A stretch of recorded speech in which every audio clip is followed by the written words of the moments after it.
अमरावती जिल्ह्यामध्ये 500हून अधिक बोगस बियाणांच्या तक्रारी प्राप्त झाल्यात आणि यामध्ये सोयाबीनचे 7 नमुने अप्रमाणित असल्याचं समोर आलेलं आहे। त्यामुळे शेतकऱ्यांवर दुबार पेरणीची वेळ आल्याचं काँग्रेसच्या नेत्या यशोमती ठाकूर यांनी सांगितलंय।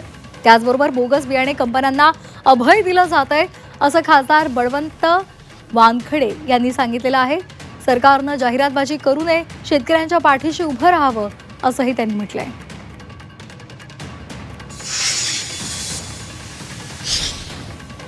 नेहमीच सरकारचं असतं की आम्ही बोगस बियाणं देणार नाही, सहन करणार नाही, परंतु फक्त हे घोषणेपुरतं सरकारचं आहे। दरवर्षीच बोगस बियाणं येते, बोगस बियाणं वाटलं जाते, कंपनीकडून विकल्या जाते। कंपनीला अभय आहे, त्याचं अभय असल्याशिवाय हे शक्य होत नाही। म्हणून सरकारनं सर्वप्रथम ह्या गोष्टीकडे लक्ष देणं गरजेचं आहे की जो शेतकरी वारंवार पिसतो आहे याच्यात। त्या सभागृहामध्ये अमरावती जिल्ह्याचा एकही आमदार ओरडायला तयार नाही।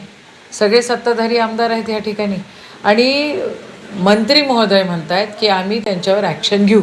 अरे ॲक्शन घ्या ना तुम्ही जर कडक असते तर ह्या अशा कंपन्या, बोगस कंपन्या तयारच झाल्या नसत्या। पण तुमचं लक्षच नाही आहे शेतकऱ्यांकडे। राहिला विषय शेतकऱ्यांच्या कंपन्सेशनचा, तर हे जे बोगस बियाणे घेतलेले आहेत त्यांनाच तर हे लोक सस्पेंड करायला तयार नाही आहेत। नुसतं घोषणा करून होत असतं का? आज दुबार पेरणीची वेळ आलेली आहे।